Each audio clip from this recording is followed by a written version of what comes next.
이한규TV 시청자 여러분, 안녕하십니까? 오늘은 제가 영혼의 구원이라는 제목으로 여러분들에게 말씀을 좀 전하려고 합니다.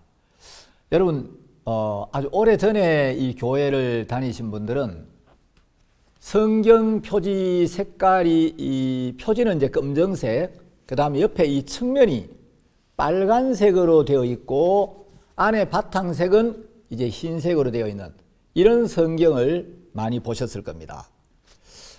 여러분, 이 성경 표지 색깔은 굉장히 중요한 의미를 가지고 있습니다. 이 성경 안에 굉장히 많은 내용이 들어있죠. 천지 창조 이야기, 유대인의 역사, 율법, 예언, 또 믿음, 소망, 사랑, 심판, 천국과 지옥, 말세, 많은 내용이 들어 있습니다. 그런데 성경학자들이 이 성경을 만들면서 기왕이면 성경 안에 담겨 있는 모든 내용들 중에 가장 중요하고 핵심적인 내용을 이 성경 표지의 색깔로 표현했으면 좋겠다. 그래서 이 성경 표지를 검정색으로 하고 옆에 이 빨간색으로 성경을 이렇게 만들고 안에는 흰색으로 만든 겁니다. 여러분, 이 표지의 검정색은 뭘 의미하느냐? 이건 복음의 시작, 신앙의 출발점을 이야기하는데, 성경의 이 표지 전체를 이렇게 검게 한 이유는 복음의 시작은 우리의 죄를 깨닫는 데부터 시작이 된다. 이 성경 전체를 표지를 검게 한 것은 바로 우리 마음에 있는 검은 죄를 의미합니다. 그래서 찬송가에도 보면 먹보다도 더 검은 죄로 물든 이 마음, 이런 가사가 있죠. 먹보다도 더 검은 죄로 물든 이 마음. 여러분, 우리가 우리를 볼 때는 선한 것도 있고 옳은 것도 있고 잘난 것도 있고 귀한 것도 있다고 생각할지 모르지만 하나님이 우리 인생들을 보실 때는, 여러분, 우리 인간의 마음은 100% 검은 죄밖에 없다는 거예요. 이 표지 전체를 검게 해놓은 것은 하나님이 보실 때는 모든 인간은 전부 죄악으로 물들어서 검은 죄밖에 없다는 겁니다. 우리는 아담으로 말미암아 태어날 때부터 죄인으로 출생했고 죄를 가지고 태어났기 때문에 우리는 살면서 아무리 교육을 받고 아무리 교회를 다녀도 아무리 각오를 하고 아무리 노력을 해도 죄를 짓지 않을 수가 없습니다. 우리는 죄를 지을 수밖에 없고 그 죄로 말미암아 심판을 받고 멸망을 당할 수밖에 없는 상태로 우리는 태어난 겁니다. 그럼 이 죄를 어떻게 해결해야 되느냐? 여러분, 죄는 우리가 교회를 다닌다고, 기도한다고, 착한 일을 한다고, 양심의 가책을 많이 받는다고, 자기를 자책한다고 죄가 씻어지는 거 아닙니다. 우리가 죄를 고백하는 거 좋지만 고백이 죄를 씻는 것도 아니고, 우리가 구원을 받기 위해서는 반드시 회개를 해야 하지만 회개가 죄를 씻는 건 아닙니다. 우리 인간은 어떤 노력이나 어떤 방법으로도 그 죄를 해결할 수가 없습니다. 여러분이 교회를 다니면서 죄 때문에 굉장히 마음에 괴롭고 가책을 받고 죄를 고백하고 하나님 앞에 용서를 빌며 지은 죄에 대하여 회개해 본 적이 많이 있을 겁니다. 여러분들이 죄를 고백하고 회개 기도를 드렸는데도 어떤 죄들은 여전히 여러분 마음에 그대로 남아서 여러분에게 가책을 주고 두려움을 주고 하나님 앞에 나아갈 때마다 여러분 마음을 무겁게 하고 여러분 마음에 부담을 주는 그런 죄들이 있었을 겁니다. 자, 내가 죄를 고백하고 하나님 앞에 용서를 빌고 은혜를 구하고 회개 기도를 드렸는데도 왜 마음에는 죄가 그대로 남아있는가? 그건 내가 고백을 했지만, 기도를 드렸지만, 용서를 빌었지만 그런 것들이 내 마음에 있는 죄를 없애주지 못했다는 사실을 내 양심이 내 안에서 증거해 주는 거죠. 여러분, 우리의 죄를 해결할 수 있는 분은 예수님밖에 없습니다. 우리가 죄 사함을 받기 위하여 내가 어떻게 해야 하느냐가 아니고 이 죄를 누가 해결해야 하느냐, 이 죄의 문제를 내가 처리해야 하느냐, 예수님이 처리해야 하느냐. 여러분, 우리의 죄를 씻고 우리를 죄에서 건져내고 우리를 의롭게 해줄 수 있는 분은 예수님밖에 없는데, 예수님이 어떻게 우리 죄를 씻으시고 우리를 의롭게 하시느냐?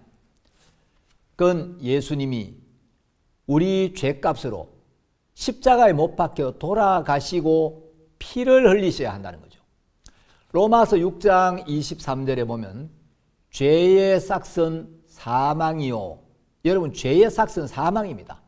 죄의 삭은 고백이 아니고, 죄의 삭은 회개가 아니고, 죄의 삭은 양심의 가책이 아닙니다.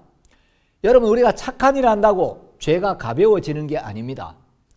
죄의 삭은 사망이기 때문에 죄 없는 예수님이 오셔서 우리의 죄를 담당하시고 그 죄의 심판을 대신 받으셔야 하고 그 죄값을 갚으셔야 우리 죄가 씻어지는데, 그 죄값이 사망이기 때문에 예수님이 십자가에 못 박혀 죽으셔야 우리 죄가 씻어지는데, 예수님이 그냥 죽으시면 안 되고 반드시 피를 흘리고 돌아가셔야 예수님이 흘리신 그 피가 우리의 모든 죄를 씻고 우리를 의롭게 하고 우리에게 영원한 생명을 준다는 거죠.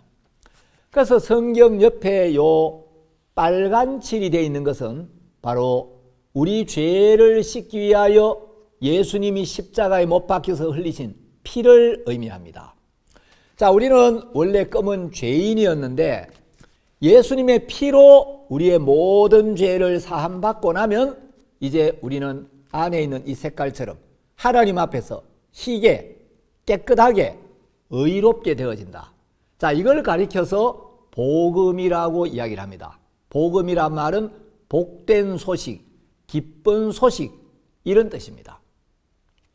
그리고 죄인이었던 내가 예수님의 보배로운 피로 죄 사함을 받고 이제 희게 의롭게 내가 깨끗하게 되어졌을 때 이걸 가리켜서 거듭난다라고 이야기를 하는 겁니다. 요한복음 3장에 보면 예수님께서 사람이 거듭나지 아니하면 하나님 나라를 볼 수 없느니라 하고 말씀하셨습니다. 여러분, 우리 한국 성경만 옛날에 이렇게 만든 게 아니고 제가 이제 여러분들이 보여드린 이건 중국어 성경입니다. 혹시 카메라를 조금 잡아서 이걸 좀 크게 보여줄 수 있는지 모르겠습니다. 자, 여러분, 여기 이제 한자로 성경하고 이렇게 기록되어 있죠. 자, 중국어 성경도 여러분 표지는 검정색, 그리고 옆에 보면 빨간 칠이 되어 있고 안에는 전부 여러분 한자로 다 기록이 되어 있습니다. 그래서 중국어 성경도 역시 성경 색깔을 이렇게 만들었고, 여러분 제가 인도에 여러 번 다녀왔는데 이제 지난번에 인도를 다녀오면서 여기 힌디 성경을 하나 구해달라고 했습니다. 이건 이제 이 힌디어를 보니까 글자가 너무 이상하게 생겨가지고 야, 힌디어 이거 어떻게 배우나 싶었는데, 여러분 인도 사람들이 이제 힌디어로 번역한 이 성경도 껍데기는 이렇게 검정색입니다. 그리고 가운데 보면 빨간 칠이 되어 있습니다. 그리고 안에 바탕색은 흰색으로 되어 있죠. 뭐 중국이나 인도나 또 한국뿐만 아니라 전 세계 많은 나라에서 예전에는 이제 성경 표지의 색깔을 검정색으로, 그리고 가운데는 빨간색으로, 안에는 흰색으로 이렇게 만드는데, 여러분 이것이 성경에서 제일 중요한 핵심이라는 거예요. 그래서 죄를 깨닫고 죄인임을 인정하고 마음을 낮추고 마음을 열어서 이제 예수님이 바로 내 죄를 씻기 위하여, 내 죄에 대한 벌을 대신 받기 위하여 십자가에 못 박혀 죽으시고, 예수님이 십자가 위에서 흘리신 그 피가 우리의 모든 죄를 영원히 단번에 완벽하게 씻으셨기 때문에 그 예수님의 은혜로 예수님의 공로로 우리가 의롭게 되고 영생을 얻고 하나님의 자녀가 되고 이제 우리가 천국의 시민권을 얻게 된다. 이게 바로 성경이 말하는 복음입니다. 여러분, 이 성경에는 구원이라는 단어가 많이 나오는데 여러분, 이 구원이라는 말의 뜻은 건져낸다라는 뜻입니다. 스스로 나올 수 없는 어떤 상태에 빠져 있는 사람을 구원자가 건져내는 걸 구원이다라고 이야기를 하는데 여러분, 이 구원에는 어떤 세 가지 조건이 이제 이 구원이라는 단어 안에 들어있는 겁니다. 자, 구원이 이제 우리가 구원을 받으려면 첫째, 구원을 받아야 할 사람, 다시 말하면 피구원자가 있어야 됩니다. 두 번째, 그 구원받아야 될 사람을 건져주는 사람, 다시 말하면 구원자가 있어야 되는 거예요. 세 번째는 구원자가 건져주지 않으면 피구원자 스스로는 절대로 벗어날 수 없는 어떤 상황이 있어야 된다는 거죠. 여러분, 원래 이제 구원이라는 말의 뜻은 이제 물에 빠진 사람을 물에서 건져내는 것도 구원이고 어떤 위험에 처해 있는 사람을 그 위험에서 건져내는 것도 구원인데 여러분, 성경이 말하는 구원이라는 것은 죄에 빠져 있는 내 영혼을 죄에서 건져내는 것, 사단의 권세 아래 있는 내 영혼을, 사망 아래 있는 내 영혼을 사단의 권세에서, 사망에서 건져내는 것. 그래서 이 구원이라는 말 자체의 뜻은 건져낸다 이런 뜻인데 성경에서 말하는 구원은 우리 영혼의 구원을 의미합니다. 죄로 말미암아 저주 아래, 심판 아래, 형벌 아래, 사망 아래, 사단의 권세 아래 있는 우리 영혼을 그 죄에서, 저주에서, 심판에서, 형벌에서, 사단의 권세에서 건져내는 것. 자, 그럼 어떤 사람은 물에 빠져 있습니다. 물에 빠져가지고 자기 스스로는 도저히 나올 수가 없는 거예요. 그런데 어떤 사람이 지나가다가 물에 빠진 사람을 보고 아, 저 사람 내가 건져주지 않으면 죽겠다. 그래서 뛰어들어서 그 사람을 건져냈을 때 이 건짐받은 걸 보고 구원받았다. 이제 이렇게 말하는 겁니다. 우리 성주교회에 이상학 목사님이라는 분이 있어요. 이분은 해병대 특수수색대 출신인데 해병대 특수수색대를 이제 제대하고 뭐 수영 강사 자격증, 뭐 체육 교사도 하고 하여튼 이분은 몸으로 하는 거는 아주 자신 있는 분이었어요.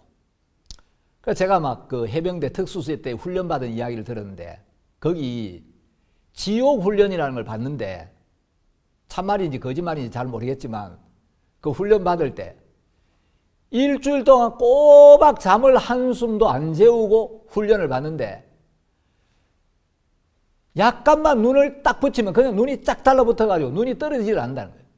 그래서 이제 막 잠이 안 오도록 잠들지 못하도록 옆에 사람들이 막 깨우고 이제 이래가지고 그 훈련을 이제 받았는데 지옥 훈련을 다 마쳤을 때 막 입술이 찢어져가지고 피가 줄줄 흐르고 이러는데 그 막 훈련을 마쳤을 때 너무 좋아가지고 그 찢어진 입술에 막 따가운데도 김치를 찢어가지고 막 너무 맛있게 먹었다고. 그래 하여튼 그 이상학 목사님의 이야기에 따르면 이 해병대 특수수색대는 일반 해병은 해병 취급을 안 했대요. 너희들이 무슨 해병이야 이놈들아. 진짜 해병은 특수수색대 출신, 우리가 진짜 해병이지.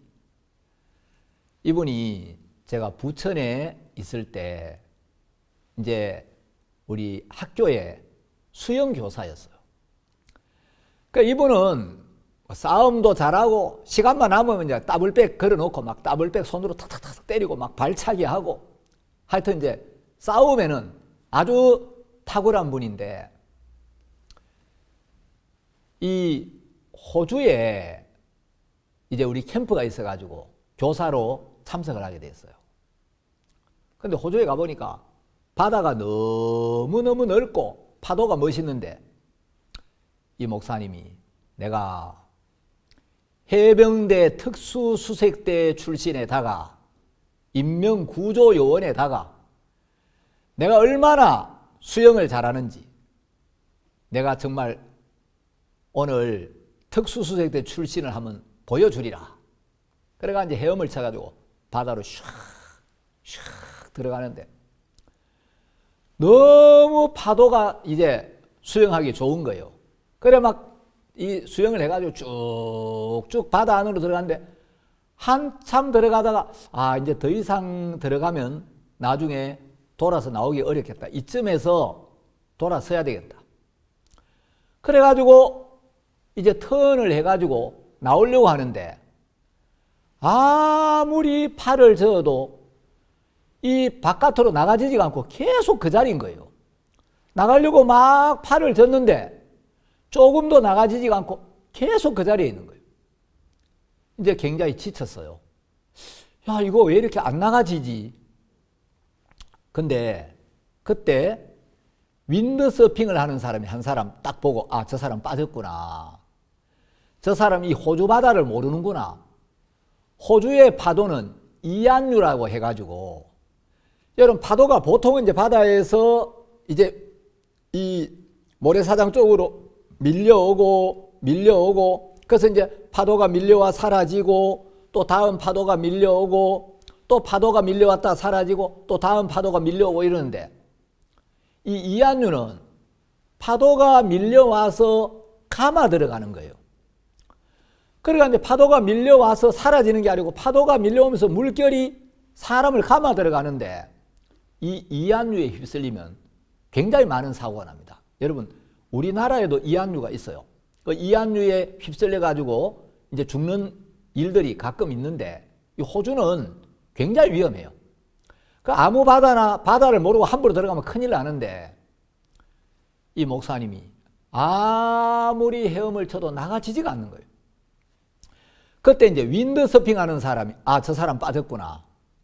저 사람 호주 바다를 모르고 함부로 들어온 것 같은데 내가 가서 안 건져주면 저 사람 죽겠다.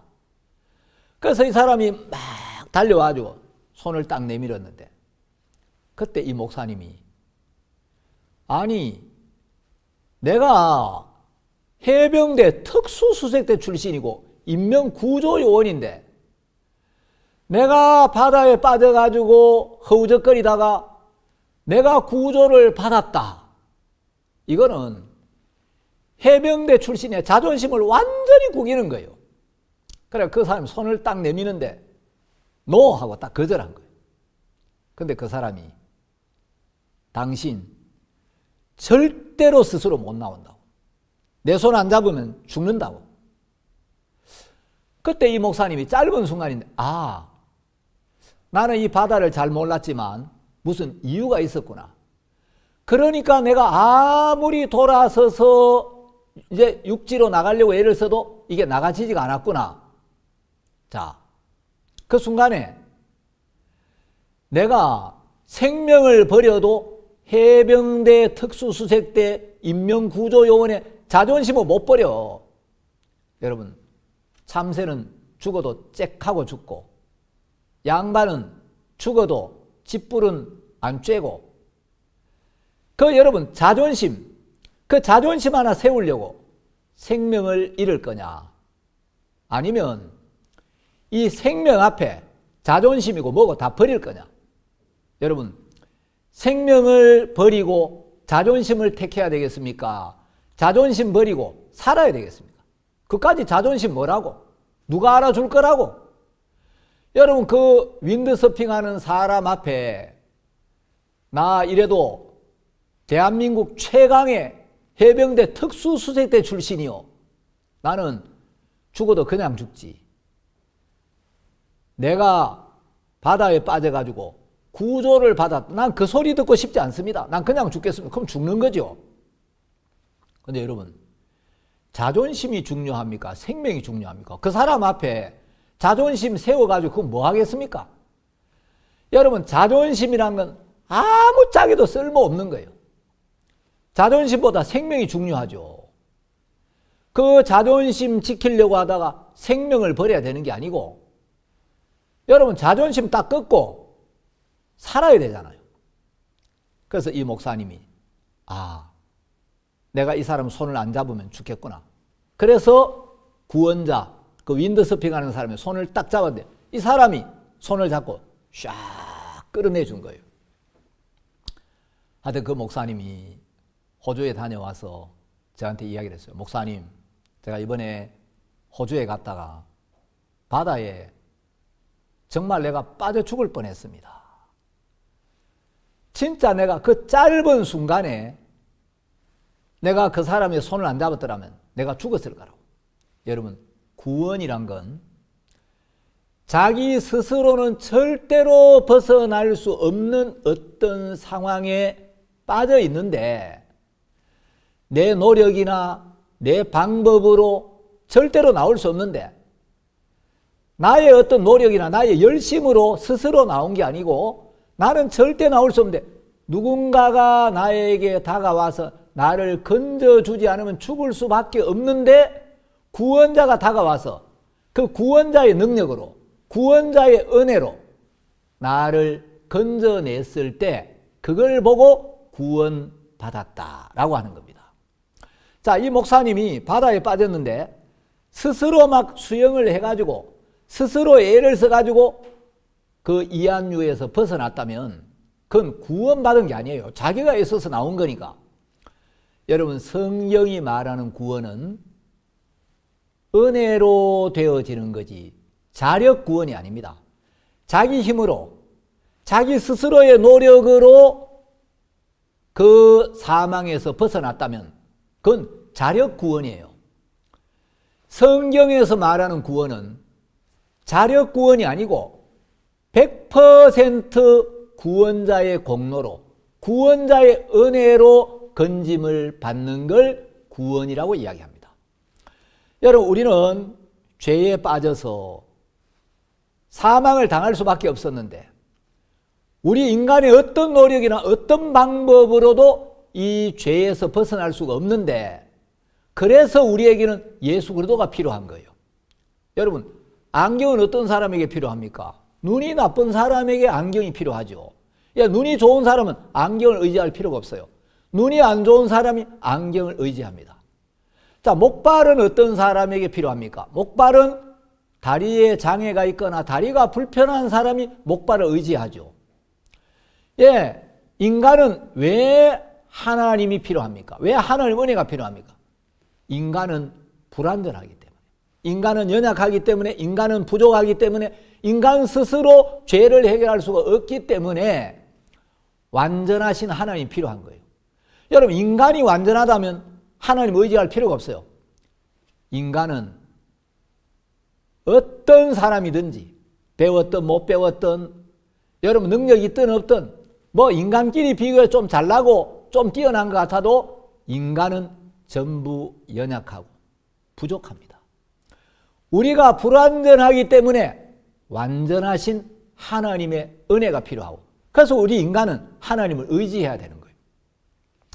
자, 구원을 받는 데 있어서 내 행위나 내 노력이 거기에 포함되면 그건 참된 구원이 아닙니다. 자, 이 목사님이 바다에 빠져서 절대로 스스로 나올 수 없는데 이제 누군가가 와서, 구원자가 와서 그 구원자가 건져주지 않으면 죽을 수밖에 없는데, 그때 구원자가 다가와서 그를 사망의 구렁텅이에서 건져주었을 때 이걸 보고 구원받았다. 자, 이 목사님이 물에 빠져 있는데 윈드서핑하는 사람이 다가와서 건져줬어요. 자, 그러면 바다에 빠져 있는 상태, 이제 누군가가 다가와서 건져주지 않으면 죽을 수밖에 없는 상태, 여기에 있다면 아직 구원을 못 받은 거죠. 이제 구원을 받아야 할 상태에 있는 거죠. 나는 정말 이제 바다에 빠져 죽을 수밖에 없는데 구원자가 다가와서 나를 거기서 건져 주었어요. 그럼 내가 구원을 받았다면 이제 그 사망에서 건짐을 받은 거죠. 사망에서 벗어난 거죠. 자, 우리는 죄에 빠져서 죄로 말미암아 저주와 멸망을 받을 수밖에 없는데 하나님이 우리 영혼을 사랑하시고 우리를 불쌍히 여기셔서 예수 그리스도를 이 땅에 보냈습니다. 예수님이 왜 이 세상에 오셔야 했냐?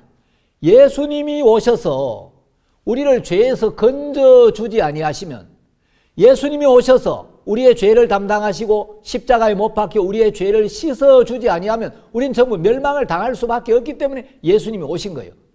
그 윈드서핑하는 사람이 이상학 목사님이 바다에 빠진 걸 보고 저 사람 자기 혼자는 절대 못 나오는데 내가 다가가서 저 사람 건져주지 않으면 저 사람 죽는다. 내가 살려주면 살고 내가 건져주지 않으면, 내가 구원의 손길을 내밀지 않으면 저 사람 죽는다. 근데 그 사람이 은혜를 베풀어서 그 사람이 이상학 목사님을 살리려고 얼른 다가와서 손을 내밀었어요. 근데 그 손을 잡아야 되는데 그 손을 뿌리치고 그 손을 거부하면 죽는데, 이 죽느냐 사느냐는 순간에도 해병대 특수수색대 이 자존심 이게 쑥 올라와가지고 노하고 그 손을 거절하게 만드는 거예요. 여러분, 우리가 정말 구원을 받지 않으면, 하나님의 은혜를 입지 않으면 멸망을 당할 수밖에 없는데, 하나님 은혜가 아니면 우리 늘 육을 따라가고 죄를 지을 수밖에 없는데, 그래서 하나님의 은혜를 입어야 되고 하나님의 약속을 바라봐야 하고 하나님을 의지해야 하는데, 사탄은 우리 마음에 쓸데없는 자존심이나 자기가 뭘 좀 안다는 생각이나 자기 잘한다는 생각, 잘났다는 생각, 이런 생각을 집어넣어서 우리 마음을 교만하게 해서 하나님의 은혜를 입지 못하도록, 구원을 받지 못하도록, 멸망을 당하도록 하는 거예요.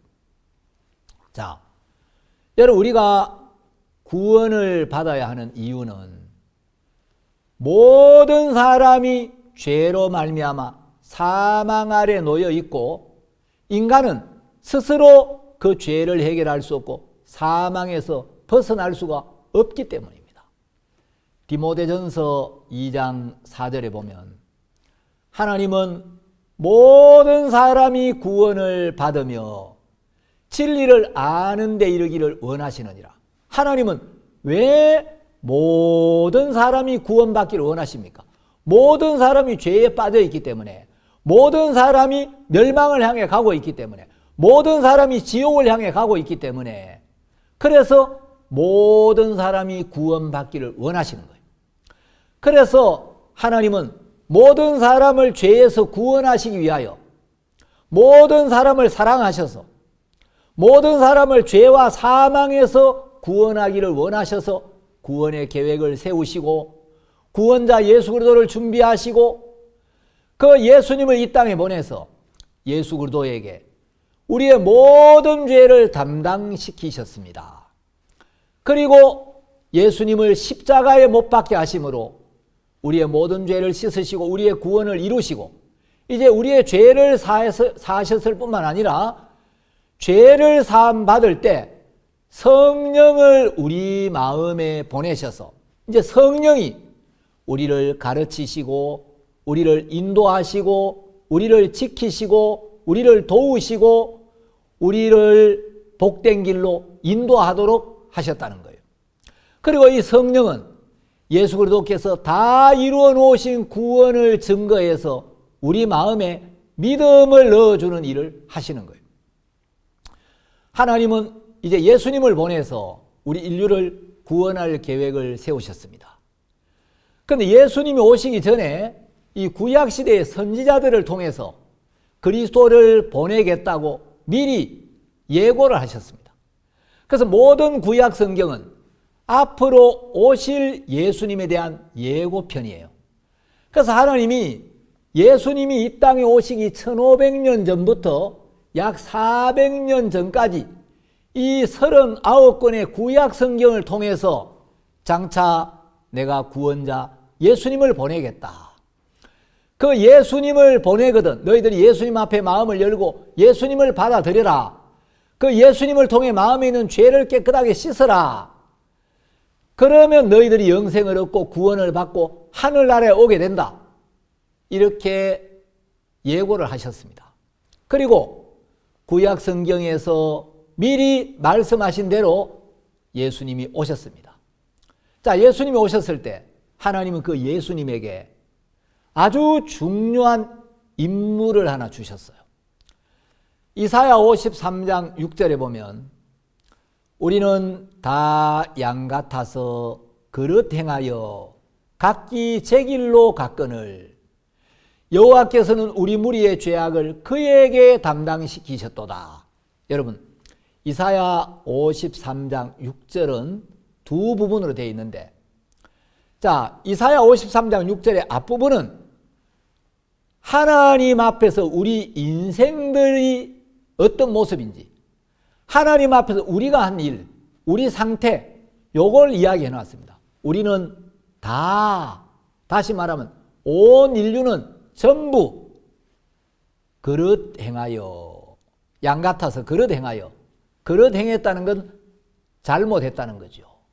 율법을 어겼고 죄를 지었고 불순종했고 부끄러운 삶을 살았고 악한 죄를 지었다는 겁니다.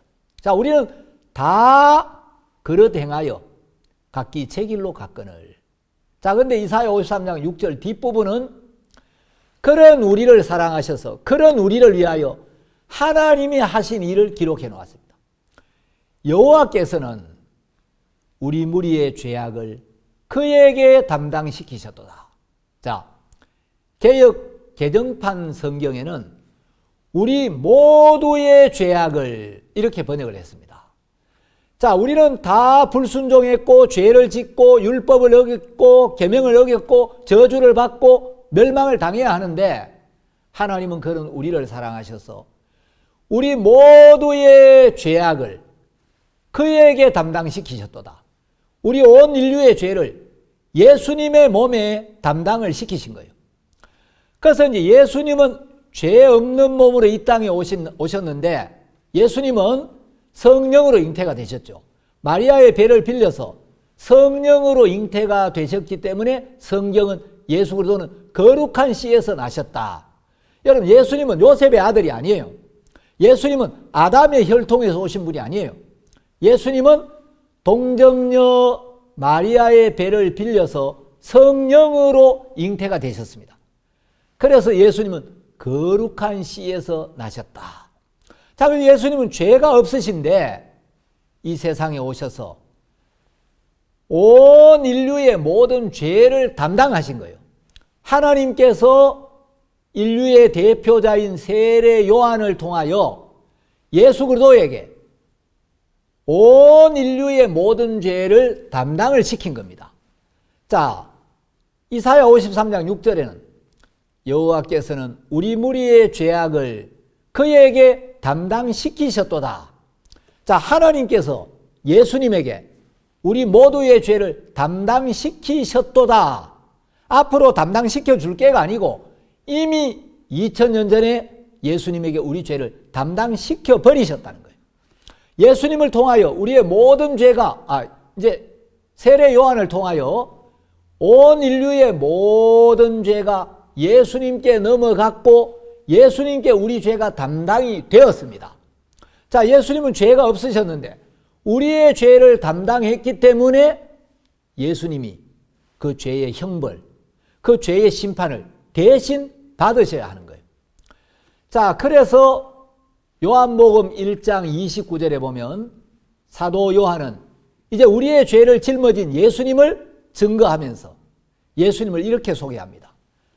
보라, 세상 죄를 지고 가는 하나님의 어린 양이로다. 자, 요한은 보라, 저 예수님을 바라봐. 예수님을 주목해. 너 자신을 보지 말고 다른 곳을 향하지 말고 예수님을 바라봐. 예수님을 주목해. 저 예수님이 세상 죄를 지고 가는 하나님의 어린 양이시다라는 거예요. 그래서 예수님은 우리의 죄를 짊어지고 3년 동안 이 땅을 다니시면서 만나는 사람마다 네 죄를 하나님이 나에게 담당시키셨다. 너의 모든 죄가 내게 담당되었다. 네 죄를 내가 짊어졌다. 그래서 네 죄 때문에 내가 십자가에 못 박혀 죽고 네 죄를 씻기 위하여 내가 피를 흘리면 너의 모든 죄는 씻어지고 너는 의롭게 되고 깨끗해지고 거룩해져. 그리고 영원한 생명을 얻어 하나님 자녀가 돼 천국의 백성이 되는 거야. 이 사실을 증거하셨습니다.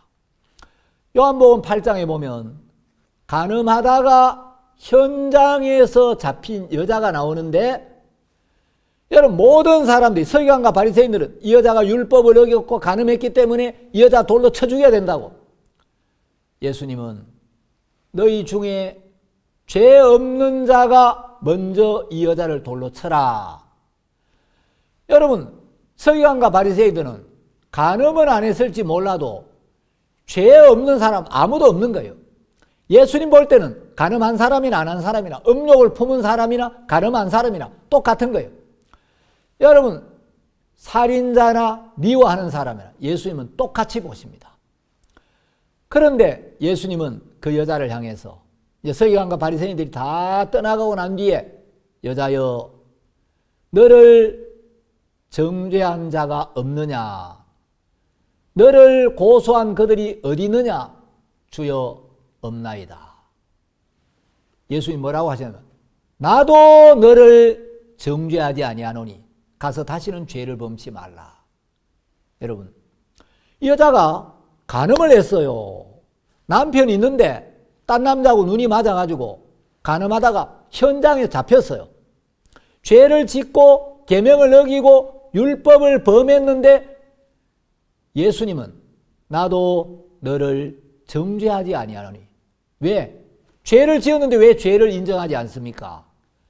바로 그 죄도 요한복음 1장 29절에서 이미 예수님께 담당이 되었다는 거죠. 자, 그래서 여러분, 예수님은 나도 너를 정죄하지 아니하노니 가서 다시는 죄를 범치 말라. 여러분, 오늘날 많은 사람들은 이 성경을 어떻게 받았냐? 거꾸로 읽어요. 가서 네가 죄를 범하지 아니하면 나도 너를 정죄하지 아니하리라. 네가 죄를 범하면 내가 정죄하리라.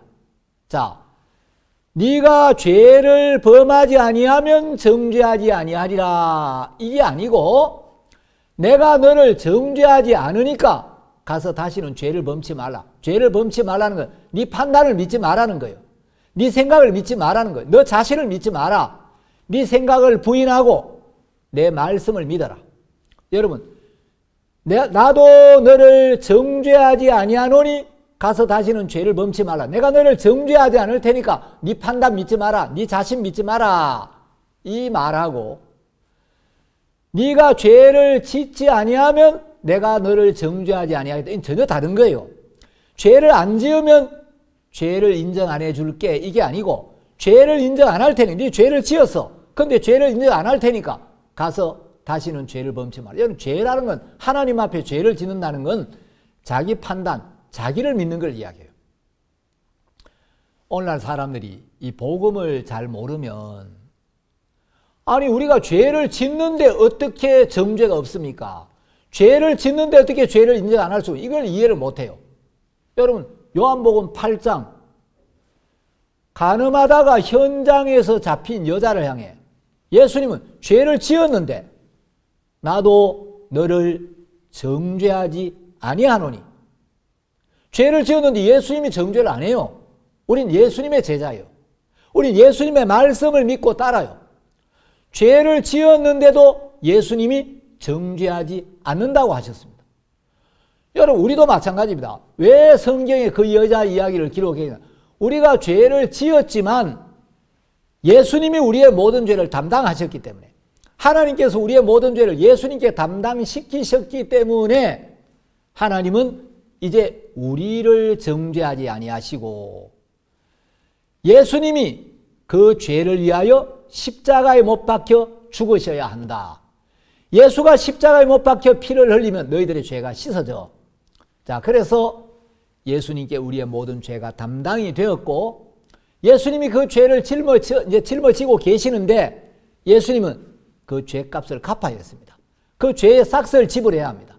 그 죄의 삭이 사망이기 때문에 예수님은 우리 모든 죄와 함께 십자가에 못 박혀 돌아가셔야 하는 거예요. 예수님이 돌아가시면 우리 죄의 삭이 지불되는 거예요. 자, 여러분, 우리가 죄를 지었는데 우리가 우리 죄를 해결할 수 없기 때문에, 우리가 우리의 죄를 처리할 수 없기 때문에, 우리가 우리의 죄를 씻을 수가 없기 때문에 하나님은 예수님을 보내서 예수님에게 우리의 모든 죄를 담당시켜서 예수님이 우리 대신에 벌을 받고 심판을 받고 피를 흘리고 예수님이 우리를 위하여 십자가에 못 박혀 돌아가심으로써 우리의 죄값을 대신 지불하게 하신 거예요. 그걸 대속이라 그래요. 대속. 대신하여 속한다. 대신 우리 죄값을 갚는다. 자, 마태복음 20장 28절에 보면 예수님이 이렇게 말씀하셨습니다. 인자가 온 것은 섬김을 받으려 함이 아니라 도리어 섬기려 하고 자기 목숨을 많은 사람의 대속물로 주려 함이니라. 여러분, 우리가 우리의 죄를 해결할 수 없기 때문에 우리에게는 대속이 필요하고 대속자가 필요한 거예요. 그 대속자가 예수님이에요. 그래서 예수님이 우리 대신 우리 죄를 짊어지고 우리가 받아야 될 벌을 대신 받아주시는 겁니다. 그래서 예수님은 그 죄와 함께 십자가에 못 박히십니다. 요한복음 19장 23절에 보면 군병들이 예수를 십자가에 못 박고, 여러분, 예수님이 십자가에 못 박혔을 때 그냥 못 박히신 게 아니에요. 예수님은 빌라도의 법정에 재판을 받고 골고다 언덕에 이제까지 끌려가셔서 십자가에 못 박힐 때까지 로마 군병들이 예수님의 등을 채찍으로 내리쳤습니다. 여러분, 그 역사학자들의 기록을 읽어보면 예수님의 등짝을 내리친 그 채찍은 그냥 뭐 가죽 채찍 이런 게 아니에요. 39개의 가죽끈이 달려 있는데 그 가죽마다 뾰족한 짐승의 뼈라든지 이 쇠구슬이 박혀 있어서 그 채찍을 가지고 등짝을 내리치면 살이 쭉쭉 찢어지는 거예요. 그래서 어떤 사람들은 채찍에 맞으면서 이제 처형을 당하는 골고다 언덕에 가기 전에 채찍에 맞아가지고 죽기도 하고 그런 일들이 있었어요. 예수님은 머리에 가시 면류관을 쓰셨습니다.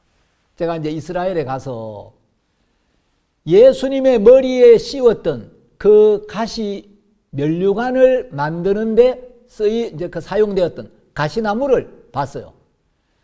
여러분, 자, 여러분 PPT를 보시면 예수님 머리에 씌웠던 가시가 이렇게 뾰족하고 이렇게 길어요. 막 한 4cm, 5cm. 이런 막 그 뾰족한 가시로 관을 엮어가지고 예수님 머리에 꾹 눌러 씌워가지고 예수님 막 머리에서 피가 쏟아지시고 예수님 온몸에 채찍을 맞아가지고 만신창이가 되었습니다. 여러분, 예수님이 이제 십자가에 못 박혔는데 제가 이스라엘 국립박물관에 가니까 그 서기 70년에 이제 유대가 로마에 대하여 반란을 일으켜가지고 결국 로마와의 전쟁에 지고 처형을 당한 사람들이 있는데 그때 26살 된 청년이 이제 반역죄로 처형을 당했어요. 그런데 이제 그 세월이 많이 지난 뒤에 몇십 년 전에 이 유적이 발굴이 됐는데 그 십자가에 못 박힌 청년의 이름까지 밝혀졌어요. 이 고고학자들이 전부 이제 밝혀냈는데 여러분, 그 청년의 발목에 못 박았던 그 못, 이제 십자가에 사람을 못 박아 죽일 때 박았던 그 못이 발목뼈와 함께 발굴이 됐습니다. 자, 지금 여러분들이 PPT에 보시는 이게 바로 그 발목뼈고 여기 이름까지 나와 있죠. 여러분, 사람들은 그냥 예수님을 십자가에 못 박았다 하니까 요즘 뭐 우리 한국에서 뭐 어떤 건축할 때 쓰는 그런 작은 못이 아니에요. 이 못이 이 청년의 발목에 박은 이 못은 길이가 17.7cm예요. 여러분, 제 손보다 긴 이런 굵은 못, 이런 못으로 발목에다 박은 겁니다. 그래서 예수님은 우리의 죄를 짊어지고 채찍에 맞으시고 막 쓰러지시면서 이제 골고다 언덕까지 끌려갔어요. 그리고 머리에 가시 면류관을 엮어 씌우고 두 손을 꺾어가지고, 여러분, 예수님이 이제 예수님의 그 손에 못을 박았다고 알고 있는데 실제로는 손이 아니고 그 당시에 역사적인 기록을 보면 손목에다 못을 박았어요. 왜냐하면 손에다 못을 박으면 이 체중 때문에 손이 찢어져서 이 몸이 떨어져 내리는 거예요. 그래서 이 몸이 흘러내리지 않은 손목을 꺾어가 뒤로 제껴가지고 손목에다가 못을 박았습니다. 예수님이 두 손에 두 발에 못이 박히셨습니다. 이제 예수님은 오전 9시에 못 박혀서 오후 3시까지 6시간 동안 이 손목이 꺾인 채로 머리에 가시관을 쓰시고 온몸에 피를 흘리시고 두 발에 못이 박혀서 그 십자가에 달려 계셨어요. 이제 예수님 막 피가 다 빠져나오고 물까지 빠져나오니까 예수님 막 목이 말라가지고 십자가에 달려서 내가 목마르다 하고 말씀하셨습니다. 이제 예수님은 당신의 피를 아낌없이 흘려주셨습니다. 마태복음 26장 28절에 보면 예수님이 십자가에 못 박혀 돌아가시기 전날 제자들과 함께 최후의 만찬을 가지시면서 제자들에게 이제 포도주를 나누어 주었어요. 그러면서 이것은 많은 사람의 죄 사함을 위하여 흘리는 나의 피, 곧 언약의 피니라. 예수님이 흘리는 이 피로 많은 사람의 죄가 사해진다는 거죠. 그래서 이 피에는 하나님의 약속이 있다는 거죠. 이 피는 그냥 피가 아니고 언약의 피다. 이 피가 흘려지면 수많은 사람의 죄가 사해진다고 하나님이 약속하셔서 이 피로 많은 사람의 죄가 씻어진다는 거죠. 그래서 예수님은 당신의 그 귀한 피를 아낌없이 흘려주시고 이제 마지막으로 세상을 떠나시면서 요한복음 19장 30절에 보면 다 이루었다 하고 돌아가셨습니다. 자, 예수님이 다 이루었다는 것은 바로 우리 인류를 죄에서 구원하는 일을 다 이루었다. 모든 사람의 죄에 대한 벌을 다 받았다. 온 인류가 받아야 될 심판을 내가 대신 받았고 내가 흘리는 이 피로 인류가 짓는 모든 죄를 다 씻었다. 그래서 히브리서 9장 12절에 보면 염소와 송아지의 피로 아니하고 오직 자기 피로 영원한 속죄를 이루사 단번에 성소에 들어가셨느니라. 예수님이 흘리신 그 피로 단 한 번만에 우리의 모든 죄를 영원토록 씻어서 우리 죄를 사하셨다는 겁니다. 여러분, 여기 단번에 그리고 영원한 속죄, 이건 얼마나 놀라운 능력의 말씀인지 모릅니다. 단번에, 이건 두 번이 필요 없다는 거예요. 단 한 번만에, 한 번만에 우리의 모든 죄를 완벽하게 영원히 씻어버려야, 그 정도 실력이 있어야, 그 정도 능력이 돼야 우리의 찬양을 받기에 부족함이 없는 전능하신 하나님의 아들 예수 그리스도고 우리의 참된 구원자이시죠. 그래서 단번에 영원한 속죄를 이루사, 영원한 속죄라는 말은 우리의 죄값을 영원토록 지불했다. 우리의 모든 죄를 영원히 씻었다는 거예요. 그리고 히브리서 10장 17절에 보면 내가 저희 죄와 저희 불법을 다시 기억지 아니하리라 하셨으니, 이제 예수님이 십자가에서 우리의 모든 죄를 영원히 씻으신 이 사실을 보시고 하나님은 그날 후로는 새로운 약속을 세운 겁니다. 그래서 여기서 신약, 새로운 약속이란 말이 나온 거예요. 이제 우리의 죄를 씻어서 우리를 의롭다 하시는 이 약속, 새 언약을 세우신 겁니다. 어떤 언약요? 오늘부터는 저희 죄와 저희 불법을 내가 다시 기억지 아니하리라. 왜요? 18절에 보면 이것을 사하셨은즉 다시 죄를 위하여 제사 드릴 것이 없느니라. 우리의 모든 죄를 사하셨기 때문에 2000년 전에 이미 예수님 우리의 죄를 씻고 가셨기 때문에 더 이상 우리가 죄를 위하여 어떤 일도 할 필요가 없도록 해주셨다. 여러분은 여러분의 죄를 기억하든지 말든지. 자, 우리는 어떤 걸 기억하고 싶다고 기억해서 떠올릴 수 있고 기억하기 싫다고 지울 수 있는 능력이 없습니다. 우리는 인간이기 때문에. 그런데 하나님은 전지전능하시기 때문에 전능하신 하나님은 당신의 기억에서 지우기를 원하시면 영원히 지울 능력이 있는 거예요. 그래서 예수님이 흘리는 그 피를 보시고 오늘부터는, 이제부터는 내 기억에서도 너희들의 죄에 대한 기억을 영원히 지워버리겠다. 내가 너희들의 죄를 다시는 기억지 않겠다. 여러분 정말 이 말씀을 믿는다면 내 마음에 얼마나 놀라운 평안이 오겠습니까? 얼마나 우리 마음이 자유로워지겠습니까? 그리고 요한복음 5장 24절에서 예수님은 내가 진실로 진실로 너희에게 이르노니 내 말을 듣고 또 나 보내신 이를 믿는 자는 영생을 얻었고 사망에 이르지 아니하나니 심판에 이르지 아니하나니 사망에서 생명으로 옮겼느니라. 자, 예수님이 요한복음 5장 24절에 내가 진실로 너희에게 이르노니 예수님이 진정으로 진실하게 내가 너희들에게 약속을 한다. 내 말을 듣고 예수님의 복음을 정확하게 듣고 나면 2000년 전 예수님께서 내 모든 죄를 다 씻고 가셨구나. 아담은 세상의 죄를 가지고 들어왔는데 예수님은 세상의 모든 죄를 다 못 박아버리고 세상의 모든 죄를 씻어버리고 세상을 떠나셨구나. 그래서 예수님의 은혜로 내가 의롭구나. 자, 이 말씀을 듣고, 여러분 듣는 거는 돈이 드는 것도 아니고 애를 써야 되는 것도 아니고 듣는 거는 귀만 열어놓으면 돼요. 마음을 열고 그냥 듣기만 하면 돼요.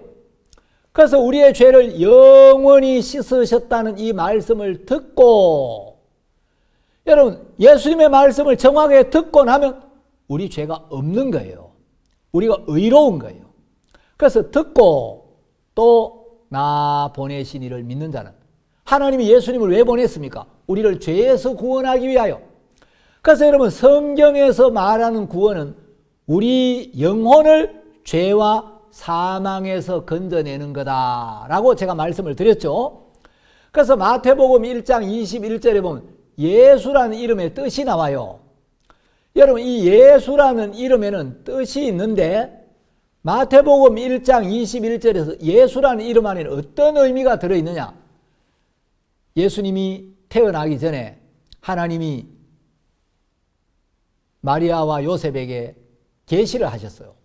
아들을 낳으리니 딸을 안 낳고 아들을 낳게 될 거다. 아들을 낳으리니 이름을 예수라 하라. 왜 이름을 예수라고 하느냐? 이 예수라는 이름 안에는 이는 저가 자기 백성을 죄에서 구원할 자이심이라 하니라. 여러분 예수라는 이름의 뜻은 자기 백성을 저희 죄에서 구원할 자 이런 뜻이에요. 여러분 그냥 교회만 다닌다고 예수 믿는 게 아니에요. 교회를 다니면서 예수를 믿는다고 하면서 신약성경 첫 장에 나오는 예수라는 이름의 뜻도 모르고 그냥 예수 믿는다고 하는 사람들 많아요. 집사가 되고 장로가 돼도 예수라는 이름의 성경적인 뜻이 뭐냐고 물어보면 모르는 사람이 허다해요. 예수라는 이름의 뜻은 성경의 마태복음 1장 21절에 자기 백성을 저희 죄에서 구원할 자. 성경이 말하는 구원은 죄에 빠져 있는 영혼을 죄에서 건져낸다. 구원이란 말은 죄에 빠진 내 영혼을 죄에서 건져내는 걸 구원이라고요. 그 죄에 빠져 있는데 죄에 빠진 나를 죄에서 건져냈다면, 내가 건짐을 받았다면, 내가 구원을 받았다면 나는 이제 죄 가운데 있지 않아야 되죠. 여러분, 이상한 목사님이 바다에 빠져 있으면 구원받은 상태가 아닌 거예요. 바다에 빠져서 죽을 수밖에 없었는데 그 윈드서핑하는 사람, 그 사람이 이상한 목사님의 구원자였죠. 그래서 그 사람이 다가와서 이 목사님을 건져 주었습니다. 이 목사님은 아무것도 한 게 없어요. 이 목사님은 노하고 거절했는데 그 구원을 받아야 될 필요성도 그 사람이 깨우쳐 준 거예요. 윈드서핑하는 사람이. 이 목사님은 막 내가 해병대 특수수색대 출신인데 인명구조요원인데 내가 바다에 빠져가지고 누가 건져줬다 그러면 이 체면이 뭐야, 자존심이 뭐야, 이 자존심 다 구겨지는데.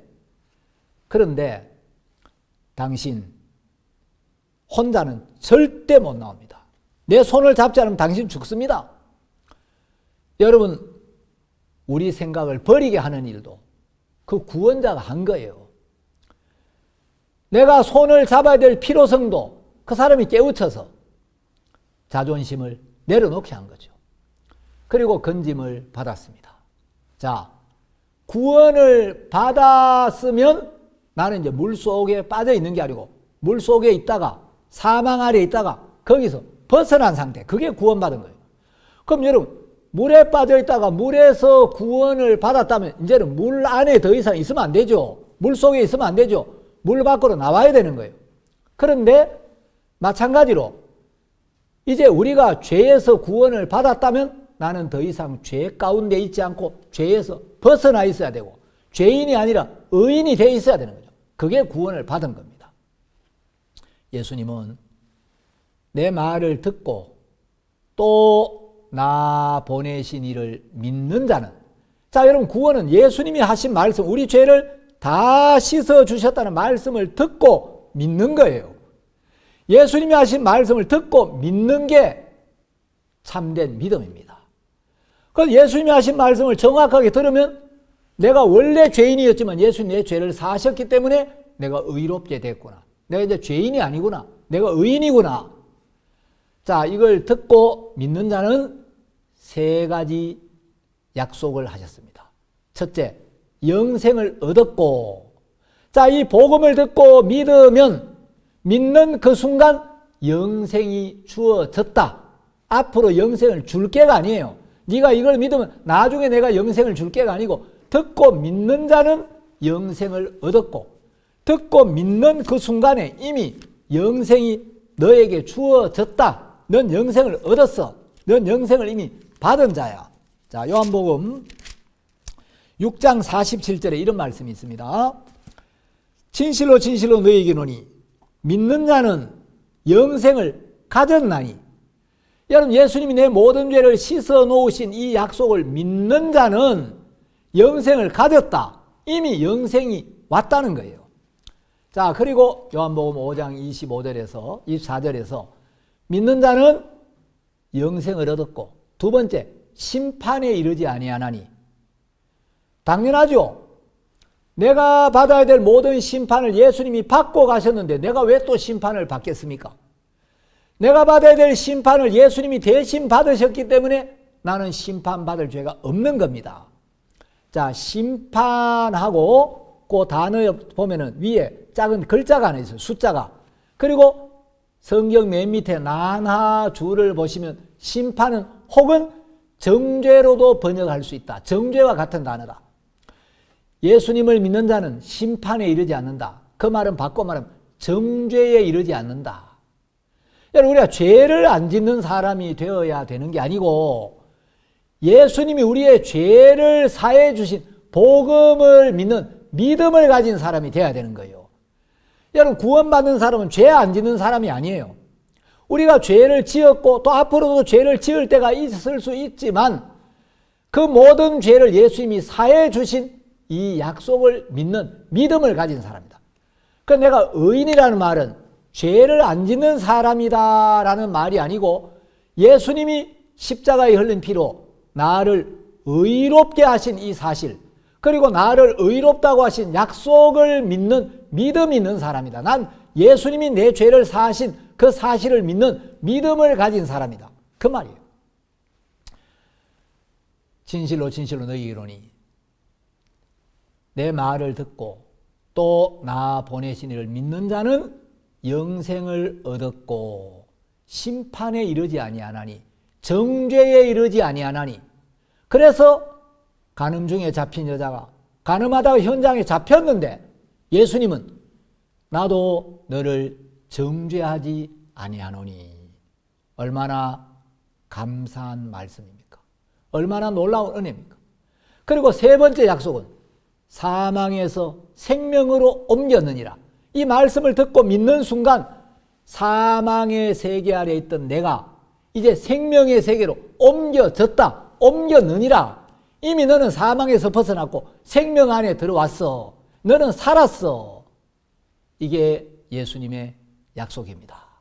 여러분, 이 분명한 주님의 복음을 듣고 여러분 모두가 마음의 믿음으로 이 복음을 받아들이시고 또 이 복음을 몰라서 죄 가운데 있는 사람들, 두려움 속에 있는 사람들, 행위 아래 있는 많은 사람들에게 여러분이 복음을 전해서 많은 사람들, 여러분 주변에 있는 사람들이 이 복음을 듣고 예수님을 만날 수 있도록 여러분 복음을 전하시는 여러분이 되시기를 바랍니다. 오늘 여기까지 말씀드리겠습니다. 듣고 공감하시는 분들은 구독 신청 많이 해주시고 또 이한규 TV에서 전하는 이 복음이 많은 사람들에게 전파될 수 있도록 여러분 이 많은 분들이 영상을 퍼날라 주시고 또 아멘 하시는 분들은 댓글도 달아주시면 감사하겠습니다. 감사합니다.